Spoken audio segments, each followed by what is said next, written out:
Nous fêtons Saint Matthias, qui a remplacé Judas dans le collège apostolique. Jésus l'a choisi pour remplacer Judas qui l'avait trahi. Et Matthias est allé, il évangélisait toute la partie de la Corne de l'Afrique, en particulier l'Éthiopie, donc il a été martyr en Éthiopie. Il a laissé une empreinte forte dans l'église copte. Cette église qui a beaucoup souffert de l'évasion arabe, puisqu'ils ont construit les églises dans la terre pour qu'on ne les trouve pas.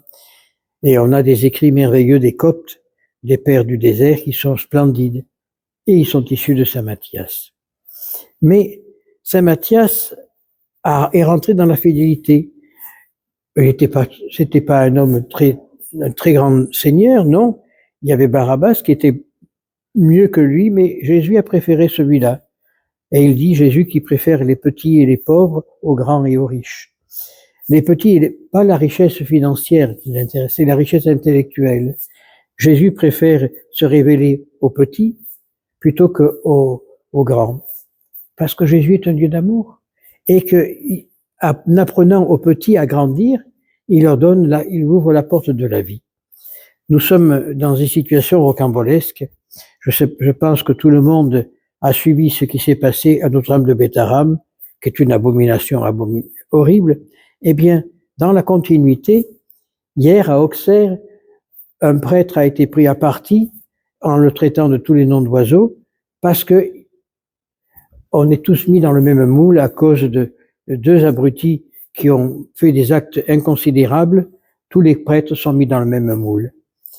Alors prions pour que la vérité éclate, bien sûr, surtout 50 ans après, la vérité éclate, mais les véritables responsables soient jugés comme ils doivent être jugés, tant par le monde civil que par le monde ecclésiastique, qu'ils soient réduits à l'état laïque et envoyés aux fautres de l'enfer.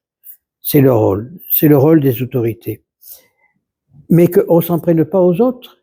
À quoi ça sert d'envoyer ce pauvre prêtre à l'hôpital? Il risque de perdre la vue et il est complètement commissionné à coups de pied et de poing. Tout ça parce que il y a eu un drame à Bétharram.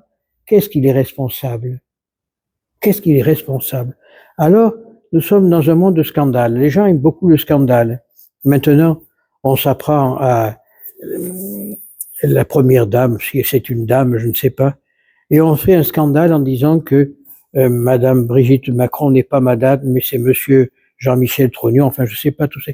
Mais on arrive à tellement détruire les gens avec un grand plaisir que la chose est abominable. Comment voulez-vous parler de l'amour de Dieu en mettant l'opprobre sur tout le monde? Si c'est vrai, elle aura des comptes à rendre au bon Dieu. Si c'est pas vrai, c'est celui qui la diffame qui auront des comptes à rendre à Dieu. Le reste, ça ne nous intéresse pas. À quoi ça peut nous apporter de savoir que si Madame Untel c'était un monsieur ou Monsieur Untel c'était une dame? Ça nous apporte à rien du tout. Ça nous empêche de grandir vers Dieu plutôt que d'entendre des cochonneries pareilles et des bêtises insignifiantes. Qu'est-ce qu'on peut apprendre de tout cela? Ça s'appelle des potins. Et Dieu n'aime pas les potins. Alors, nous, chrétiens, n'en parlons pas, ne regardons pas ces choses avec « Ah, tu as vu ceci, ça ?» Non. Essayons de dire « Seigneur, prenez-en pitié.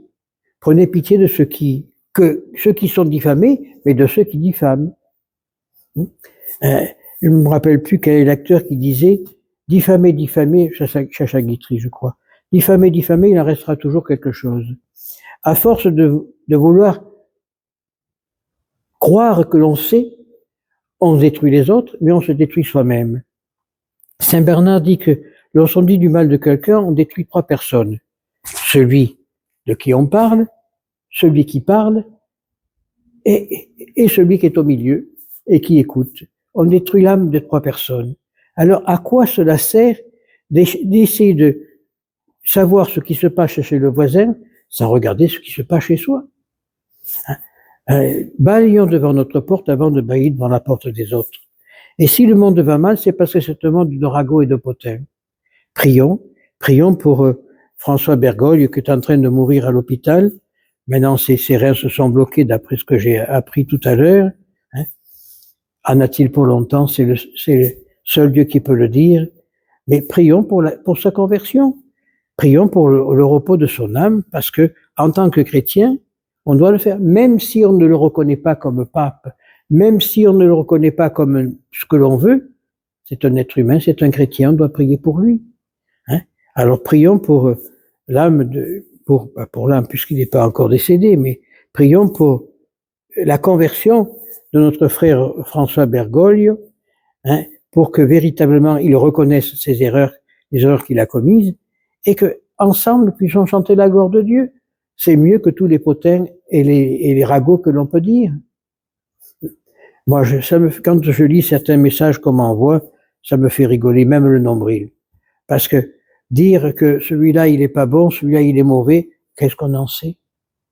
Ma mère disait toujours, si tu dis à celui-là c'est un idiot, c'est que tu es, pour le savoir, c'est que tu es idiot toi-même. Comment peut-on savoir que quelqu'un est bête si on n'est pas bête soi-même? Alors, comment peut-on dire un tel il est pas bon? Qu'est-ce qui nous le fait dire? C'est qu'on est comme lui alors. Alors prions pour que s'arrêtent tous ces ragots inutiles, s'arrêtent tous ces choses de bas étage pour voir la vérité. La vérité, c'est que Dieu nous aime, Dieu nous a créés. La vérité, c'est que Dieu nous donne le salut et il nous laisse libres. Libres d'aller d'un bon côté ou du mauvais côté. À nous de choisir le côté que nous voulons aller. C'est Dieu qui nous guidera. N'oublions pas, c'est marqué dans les psaumes, qu'il a donné ordre à ses anges de nous porter en toutes ses voies, dans les nôtres, en toutes ses voies, pour qu'à nos pieds ne heurtent la pierre. On foule le lion et le serpent en ne craignant aucun mal, parce qu'il est notre bâton, notre houlette. C'est lui qui nous conduit où il veut que nous allions, pas où nous voulons aller. Parce que si on va où nous voulons aller, on se fracasse le crâne. Alors, prions en Saint Matthias, qui a su évangéliser sans écouter les bêtises de l'un et de l'autre. Il a su évangéliser le peuple érythréen, le peuple éthiopien, et aujourd'hui encore, ce peuple croit en Dieu et reste fidèle à la parole du Christ, malgré toutes les persécutions qu'il a eues du monde musulman.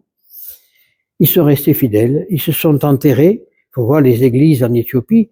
Les moitiés des églises, on va dans le désert éthiopien, on voit rien du tout que du sable, et puis en dessous, il y a des monastères entiers construits dans le sable pour qu'ils puissent vivre la foi chrétienne sans être massacrés par les musulmans.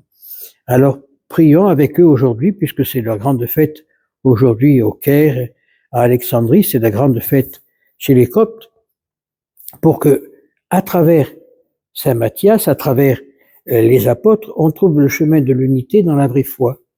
Que toutes ces églises qui sont dispersées se rassemblent sous la houlette du succession de Pierre, du vrai succession de Pierre, pour que nous puissions chanter la gloire de Dieu, et ainsi soit-il.